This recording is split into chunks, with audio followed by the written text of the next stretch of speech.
chosen for you the middle ground. In other words, don't go to extremes. Don't go to extremes on this side. Don't go to extremes on the other side. He uses the word once, middle. Road, middle ground. Where does that verse appear? On the 143rd verse of the 286, right down the middle. Within that chapter of Surah Baqarah, there are other concentric patterns of other verses or groups of verses that are also concentrically linked together. Now, the complexity within the structures he found to be so complex that for an individual to claim that this was random, or somehow by memory he constructed this over 23 years, he was convinced that that was impossible. And so on that basis alone, he accepted Islam. Now, to you, that might not be a convincing argument. You might say, well, that's all a coincidence. But this is an academic who studied it for, hold on a second, for many years, and upon that he's convinced of that structure. First of all, 143 is not the middle of 286. It's not in the middle of 286. It's 285. That's the middle. Is that really your point? That's one point, yes. Another point is you've got 114 verses. But you see, look, 114 chapters. If one of those has to go in the middle, are you really going to apply that argument? That the 143rd verse is not the middle of 286? And you think that's therefore it's not in the middle? The problem is, all these things, with numerology, you can hunt around these different patterns, you will find them. You always find them. You find certain patterns. Always find them. You find certain patterns, I accept that. But it's the very complexity of those patterns and the numeracy of those patterns that on balance of probability render random events. Hold on a second. Random, let me finish. Random events constructing that complexity on balance of probability, that's what makes it impossible. It's not about finding the odd pattern here or there. It's the frequency of those patterns and the accuracy of those patterns that render it impossible on the balance of probability. Look, my friend, if it was anything else I was convincing you about, not God and not religion, you probably wouldn't have a problem with it. The problem with people is they only have a problem with this weight of evidence when it's about God and about religion. Anything else, TV, what operation to have, which is the best surgeon to save my life. We have no problem with finding out those people on the balance of probability. We're convinced this surgeon has got 100% record with over 10,000 patients for this operation. You go in there relaxed. And if there's a guy who's had 10 operations with 5 failures, you're going to be petrified. Why? Because your rationale tells you on balance of probability, this is dangerous and that is a sure thing. But when it comes to God, my friend, when it comes to Islam, when it comes to religion, people want to deny it because, oh, it's 143rd. That's not in the middle because it's ridiculous. It's a ridiculous argument. This is an academic who spent years.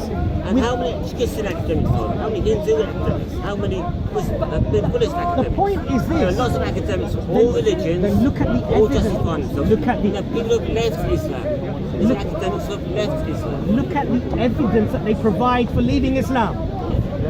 And then look at the evidence of those who say they were wrong because of X, Y, and Z. And then as a rational human being, weigh up the evidence and go wherever the evidence takes you. Somebody joining something or leaving something does not validate or invalidate that subject, does it? That's not a logical or rational argument, is it? That's just looking for excuses, not to even look into something. My point to you is this though, but your arguments that you apply to trivialize something are just superficial. They don't mean anything. I don't know how good that is. But then the job for you. I do know how bad some other quality arguments. But that's a very good comment you've just made there, you see. I don't know how good that evidence that you have provided me today, Abbas, is. So hold on a second. So what I'm going to do as a balanced, rational, reasonable human being is I'll at least look at the evidence and I'll see what it has to say and I'll make my own mind up as to whether it is in fact extraordinary or it's not extraordinary. Look, one of the other things you have to understand is this. when the Quran is revealed, as I said to you, if I said to you tomorrow, I'm a prophet, follow me, fast, pray, don't have alcohol anymore, don't gamble, don't do this, you'd say, you're a lunatic, man. You need to go to a mental asylum, right? But here comes a man in the 7th century, peace be upon him, who says exactly that to the people. You know, we know that there's a lot of, hold on a second, we have a big drinking culture here. Everyone, we produce alcohol, but from tomorrow, guys, no more alcohol. Oh, and you know what? We're big gamblers, and we're big womanizers. No more women until you get married, and no more gambling. Oh, and by the way, you've got to be hungry for 30 days at least in the year. No food, no drink, no nothing. In the heat, in the sun. Oh, and by the way, the pagans that want to fight you, take up arms and defend your right, defend yourself. If it's your brother attacking you, you have to defend your life and defend your family against him. And suddenly these people who had this tribal connection, this lifestyle. Yes. Just so his list. One of the key things for the people of Mecca was the pagans, was the statues of the idols. The whole city of Mecca's commerce was based on idolatry. The fact that the tribes would bring their This is how they make their money. This is what. So you're not going to. So he's going into a society as well, telling them how they make their money. Can't do that. It's all wrong. You can't do that anymore. So I go into the Chamber of Commerce, says they're no more interested. So all these idols that bring in all these thousands of people, all the caravans, trade routes, So the key question has to be: is this? and all this power that all the Meccans have because of those idols. You know what? We can't worship those anymore. Destroy all of them. You have to believe in the unseen God, the one that you can't see. So the question is, And now the question that has to be asked: why do they believe it? Right. There's also going to be lots of people in Mecca who are good people who are going to realise that this pagan stuff is basically a money-making scam, which it probably is. So there's lots of people who know that. Lots of people making money out of it know it. The point. No, that doesn't apply. That doesn't apply. Also be aware. That doesn't apply. That doesn't apply. No, what you just said doesn't apply. I'll tell you why. No. I'll tell you why it doesn't apply. I'll tell you why it doesn't apply. Because it's the people themselves bringing their idols. Some of them will be good people who will know. No, you missed it. People will know it's You missed the wrong. point. You missed the point. If you're saying to this, if this is what you're saying, is the Meccans put all these idols in the Kaaba and told the people, listen, you should come and worship them. Your point stands. But there were surrounding tribes who brought their idols to the Kaaba to worship, to do their pilgrimage. And whilst they were there, obviously, the Meccans, who were merchants, would trade with them.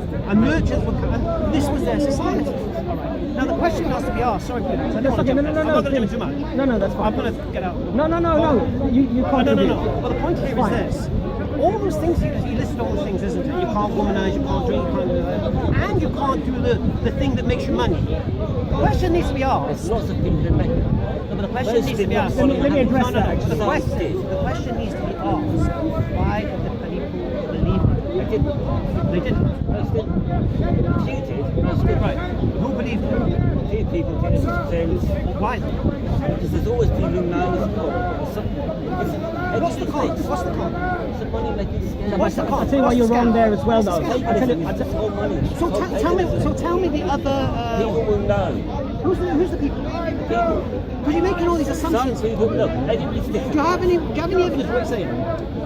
No, Hamza. I'll address that as well. Look, you're saying that there are some good people who would recognise that this man is saying something that's good and they will adhere to it, right? Especially That's what you're saying. No, that's not what he said. No, that's what he's saying. That is what he's saying. Okay, even there you're wrong. I'll tell you why. I'll tell you why you're wrong. Because alcohol wasn't forbidden for those people, even though ones that were good. I'm not saying that. No. Womanizing was not forbidden for those people, even though they were good. They might have been good people, but they were womanizing, drinking. My point is that in today's modern day intellectual age, when humanity knows that alcohol is damaging to my body, hold on a second, you're not listening to my argument. Listen to my argument first. Even today, where humanity has now been convinced that there is more harm in alcohol than there is good for my body, yet intellectuals, scientists, politicians, doctors, surgeons still drink, and many of them drink to excess. Hold on a second. Even though they know that physically it's damaging to them. Now, in those days, my point to you is this. Your point is flawed because, I'll explain to you why. Because even the people, like for example, Abu Bakr, the second Caliph, Umar Khattab radiallahu anhu, may Allah be pleased with him. He loved good clothes and he loved that lifestyle. What makes him then accept a religion where now he gives away all of his wealth, he has 14, 15 patches on his clothes covered in mud while he walks into Jerusalem when the keys are handed to him in Jerusalem? What makes a man who lived in extravagance all his life? And at one point he goes to kill the Prophet Muhammad because he says that this man is creating rifts between our close community, our sects. And so on the way to killing him, he accepts Islam. Why? So there must have been something profound, not just some kind words, that transformed a barbaric society that were killing one another for feuds that often lasted for generations, that drinking for excess, womanizing to excess, burying their daughters alive because they were regarded to be inferior. Within a century, they come to the doorsteps of Spain, to the east, to China, and to Africa. And today, 14 centuries later, the mark of what they did all those centuries ago is still permeating through our society today. The science, the technology. You know, you go for example to the United Nations on human rights. There are statements there that Umar Khattab radiallahu anhu said that have been immortalized. A man in a desert who says a message to people whose words, their words now, not even his words. How can you enslave a man that was born free? Umar Khattab radiallahu anhu said this. Now it's used in the United Nations as something that is regarded even by Western academics. A Khalif, not even the Prophet Muhammad, who's recognized as number one influential in the world by Western academics. He's recognized as 52 or 52 most influential human being that ever existed on earth. What transformed a people, nomadic, living a medieval life? What transformed them? And this is something that, you know, as a rational human being, to just argue that some good people would have accepted him and they would have that would have transformed the whole nation, and within a century he would have reached Spain to China. He implied there was pockets of people. Hold on, no. No, I'm talking. Paganism, it's a worldwide religion. Paganism doesn't work. Greek gods don't work, the Roman gods don't work, Egyptian gods don't work, all these local gods, even Hindu gods don't work worldwide. One God works worldwide. This is why the Roman Empire took up Christianity. It just worked better than the pagan religions. So Islam is sort of an improvement on Christianity instead of the Trinity. That's the reason it became successful, because it works better than paganism. Do you have any historical evidence to support your claim? Because I have some that goes counter your claim. See what he's claiming, you see, there were pockets of people in Mecca already waiting to throw paganism away. Yes. Right. So what evidence do you have for that? It's not all the Christians. No. What evidence do you have? They look good. No. I'm not interested in your opinion. I'm not interested in your subjective emotional opinion. I'm not interested in your emotional opinion. Okay, hold on. I'm interested in facts. Is there any evidence you have? Is there any evidence you have that supports your claim that there were people living in Mecca who were waiting to throw idols away? Do you have any evidence for that? No. So it's just your opinion? I have evidence to counter your claim. Yes. I'll show you evidence that counters your claim. You have no evidence, but I have evidence that counters your claim. Were there Jews and Unitarians that lived in Mecca and in Medina? What about Medina? Medina, yes. Why did all the Arabs not throw the pagans away and accept Judaism? The Jews don't accept people. Judaism has never brought people in. Hold on a second. They are But you said that they were already susceptible to throwing. But Jews don't want to know them. But that's not the point. Jews are their own people. They don't want other people coming That's in. not the point. The point here is this: that if they were keen to throw away these idols, they have an example. They have an example. They have an example. They have an example. Look, let me explain to you what convinced them, because you're obviously we're running around in circles.